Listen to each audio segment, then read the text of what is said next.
Hello friends, स्वागत है आप सभी का माई स्टडी दोस्त यूट्यूब चैनल पे। फ्रेंड्स, अगर आप प्रिपेयर कर रहे हैं सीडीएस और एफकेट जैसे किसी भी एग्जाम के लिए तो आपको अनअकैडमी पे प्लस कोर्सेज के लिए ज़रूर विजिट करना चाहिए। अनअकैडमी इंडिया का लार्जेस्ट लर्निंग प्लेटफॉर्म है। यहाँ पे आपको इंडिया के टॉप मोस्ट एजुकेटर के द्वारा लाइव पढ़ाया जाता है, जैसे कि आपके पास वाईफाई स्टडी है। इनके अलावा भी बहुत सारे टॉप एजुकेटर जैसे कि सीडीएस और एफकेट कैटेगरी के लिए आरपी चौधरी, जो आपको 1 मार्च से लाइव पढ़ा रहे हैं।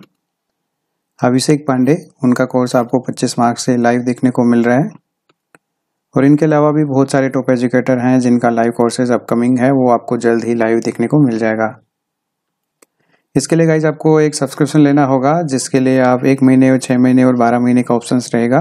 तो इसके लिए आप जब भी सब्सक्रिप्शन ले तो माई स्टडी दोस्त रेफरल कोड जरूर लगाएं, इससे आपको 10% का डिस्काउंट जो है इंस्टेंटली मिल जाएगा। और प्रेफर करूंगा गाइज कि आप 6 महीने के लिए मिनिमम ले, ताकि इसमें आपको कम रेट में ही ज़्यादा प्रॉफिट मिल जाए। सो फ्रेंड्स, अभी बात करते हैं आज की क्लास के बारे में। 250 से 275 तक हम पहले कर चुके हैं। आपने नहीं देखा है तो प्लेलिस्ट मैंने बना दी है, चैनल पे जाके देख सकते हैं। इसके अलावा डिस्क्रिप्शन में आपको उसका लिंक भी मिल जाएगा। अब बात करते हैं आज के क्वेश्चंस के बारे में। आज का फर्स्ट क्वेश्चन है 276।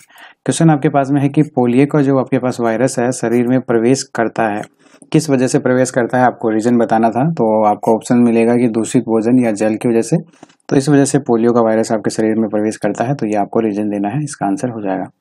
नेक्स्ट क्वेश्चन है 277 की मस्तिष्क की बीमारी को पहचाना जाता है। तो किससे पहचाना जाता है मस्तिष्क की बीमारी को?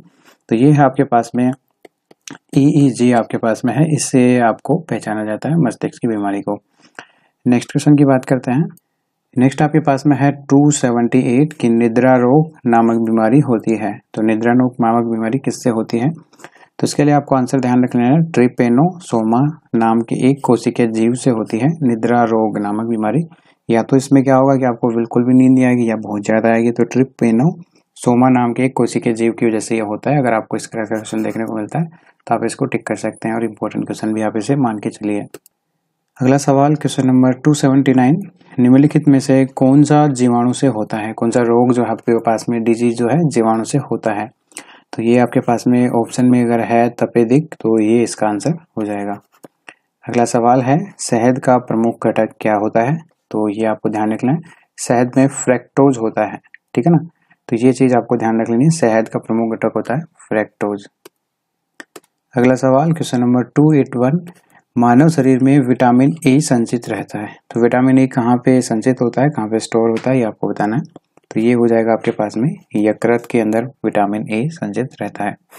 अगला सवाल 282, विटामिन सी का सबसे उत्तम स्रोत क्या है? तो ये भी बहुत बार क्वेश्चन पूछा जाता है विटामिन सी के बारे में। तो इसका आंसर हो जाएगा आपके पास में आंवला, संतरा, नींबू। ये बहुत सारे ऑप्शंस रहते हैं, लेकिन आंवला सबसे ज्यादा विटामिन सी का स्टोरेज रखता है। तो ये सबसे उत्तम स्रोत आपके लिए रहेगा। अगला सवाल क्वेश्चन नंबर 283, हृदय की धड़कन नियंत्रित करने के लिए निम्न में से कौन सा खनिज जो है आवश्यक है? इनकी हार्ट बीट जो आपकी होती है उसको कंट्रोल करने के लिए हमें किसकी जरूरत होती है? तो ये है आपके पास में पोटेशियम। तो अगर आपके भोजन के अंदर पोटेशियम की मात्रा कम होती है तो आपकी हार्ट बीट जो है अनकंट्रोलेबल हो जाती है, नियंत्रित नहीं रहती है। ये चीज आपको ध्यान रख लेना है, पोटेशियम आपके लिए लिमिटेड मात्रा में जरूरी रहता है। अगला सवाल 284 की पालक के जो पत्ते होते हैं इनमें से किसकी मात्रा सबसे अधिक होती है? ये देखिए, डॉक्टर आपको हरी सब्जी बहुत ज़्यादा सजेस्ट करते हैं जब भी आपको कोई डिजीज होती है। तो इसमें जो है आपकी आयरन की मात्रा सबसे ज़्यादा रहती है पालक के पत्तों के अंदर। तो ग्रीन सब्जी जब भी आप खरीदने जाते हैं तो ध्यान रखिएगा इसमें लोहे की मात्रा यानी कि ज़्यादा रहती है, जो आपके शरीर के लिए लाभदायक रहती है। अगला सवाल क्वेश्चन नंबर 285, सफेद यानी कि सफेद रक्त कणिकाएं यानी कि WBC व्हाइट ब्लड कॉर्पसेस का कार्य क्या होता है?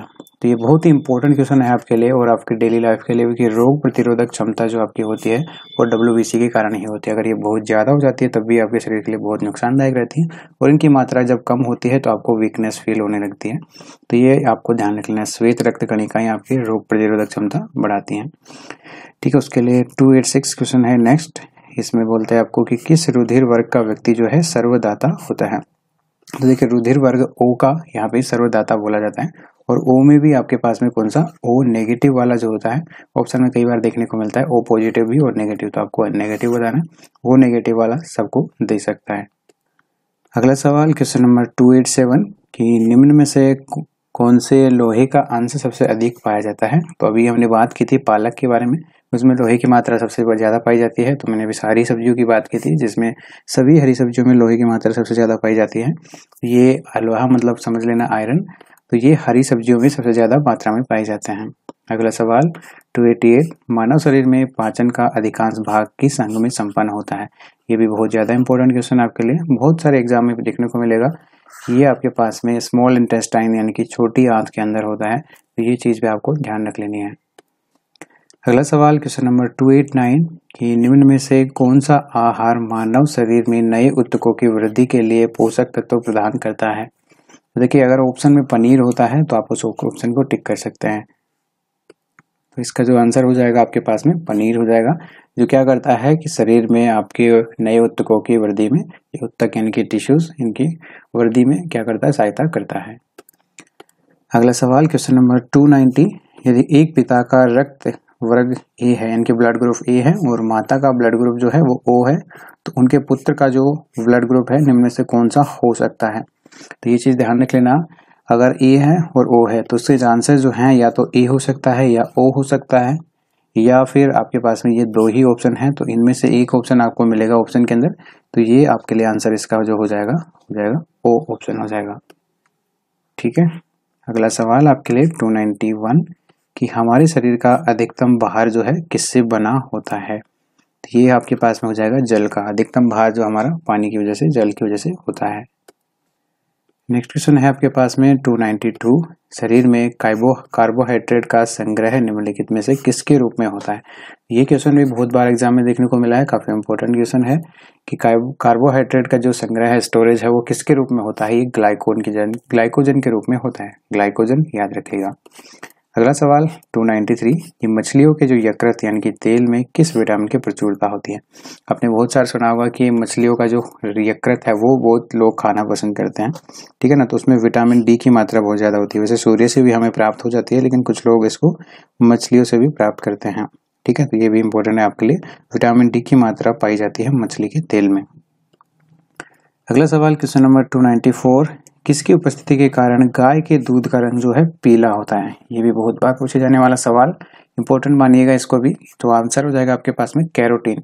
कैरोटीन की वजह से क्या होता है कि गाय का रंग थोड़ा सा आपको पीला देखने को मिल जाता है। नेक्स्ट क्वेश्चन है 295, ब्रह्मांड में कौन सा तत्व सबसे अधिक मात्रा में पाया जाता है? ये क्वेश्चन भी बहुत बार क्वेश्चन रिपीट होता रहता है एग्जाम के अंदर, तो आपको ध्यान रख लेना, हाइड्रोजन जो है सबसे अधिक मात्रा में पाया जाता है ब्रह्मांड में, यूनिवर्स के अंदर। सबसे ज्यादा आपको देखने को मिल जाएगा सूर्य पे। नेक्स्ट क्वेश्चन है आपके पास 296, पृथ्वी तथा अन्य ग्रह सूर्य के चारों ओर चक्कर लगाते हैं, यह सबसे पहले किसने सिद्ध किया था? तो इसका आंसर हो जाएगा कोपरनिकस ने। कोपरनिकस ने सबसे पहले बताया था कि पृथ्वी तथा अन्य ग्रह सूर्य के चारों ओर चक्कर लगाते हैं। अगला सवाल क्वेश्चन नंबर 297, प्रेशर कुकर में खाना कम समय में तैयार हो जाता है, ये किस वजह से होता है? ये भी देखिए बहुत ज्यादा इंपॉर्टेंट क्वेश्चन है, कई बार पूछ लिया जाता है एग्जाम में, और देखने को मिलता है कि इसका आंसर क्या होगा कि जो जल होता है उसका क्वथनांक बढ़ जाता है, जिससे खाना क्या होता है, अधिक प्रेशर होने के कारण जल्दी से पक पाता है, उसका क्वथनांक ज्यादा नहीं हो पाता है। तो क्वथनांक बढ़ जाने के कारण यहाँ पे क्या होता है, खाना कम समय में पक जाता है। अगला सवाल 298, उष्मा का जो है सर्वोत्तम चालक है, उष्मा का सर्वोत्तम चालक कौन सा हो जाएगा? तो वो हो जाएगा आपके पास में पारा। ये चीज भी आपको ध्यान रखना है। नेक्स्ट क्वेश्चन है आपके पास 299, देखिए ये क्वेश्चन थोड़ा सा लॉजिक बेस्ड है कि चावल को पकाने में कहाँ पर अधिक समय लगेगा? तो ये चीज आपको ध्यान रखना है कि जितनी ज्यादा ऊंचाई पे आप जाएंगे तो वहां पे आपके पास में क्या होगा, कि टेम्परेचर जो है बढ़ता जाएगा, और वहां पे आपके पास में टेम्परेचर कम होता जाएगा जैसे जैसे ऊंचाई पे जाते हैं, तो इसलिए आपको वहां पे दिक्कत होगी। इसके अलावा आपको दाब भी कम हो जाएगा, और वहां पे आपको जो क्वथनांक है वो काफी ज्यादा हो जाएगा, इस वजह से आपको काफी परेशानी होगी खाना बनाने में। और नेक्स्ट क्वेश्चन है आज के लिए क्वेश्चन नंबर 300 कि सिरका का जो है रासायनिक नाम क्या होता है? तो देखिए सिरका जो है ये भी बहुत ज्यादा इंपॉर्टेंट है, तो ये आपको देखना है एथेनोइक एसिड। एथेनोइक एसिड को सिरका बोला जाता है, और बहुत जगह पे आपको डायरेक्टली सिरका यूज होगा, एथेनोइक एसिड बहुत कम यूज होता है। तो इसका रासायनिक नाम है एथेनोइक एसिड, और इसको डेली यूजेस में हम सिरके का नाम से जानते हैं। तो गाइस आज के लिए हमने 25 क्वेश्चन कंप्लीट कर लिए हैं, अभी तक हमारे 300 क्वेश्चन जो हैं कंप्लीट हो चुके हैं। तो आई होप आप सभी लोगों को ये सीरीज अच्छी लग रही होगी और आगे भी हम इसको ऐसे ही कंटिन्यू रखेंगे। टॉप 500 के लिए हमें इसने बनाया है, तो अभी 200 क्वेश्चन आपके लिए और बचे हुए हैं, तो वो भी जल्द आपके लिए पूरे हो जाएंगे। तो वीडियो कैसा लगा मुझे कमेंट बॉक्स में जरूर बताइएगा। इसके अलावा वीडियो को अपने दोस्तों के साथ शेयर भी कीजिएगा और इसे लाइक भी कर देना। और जो भी समस्या हो वो भी आप कमेंट में बता सकते हैं। चैनल पे जो लोग नए हैं सब्सक्राइब करने के बाद बेल आइकन जरूर दबाएं ताकि आपको लेटेस्ट नोटिफिकेशन मिलते रहें। See you soon guys in the next video. तब तक के लिए bye bye, take care, all the best.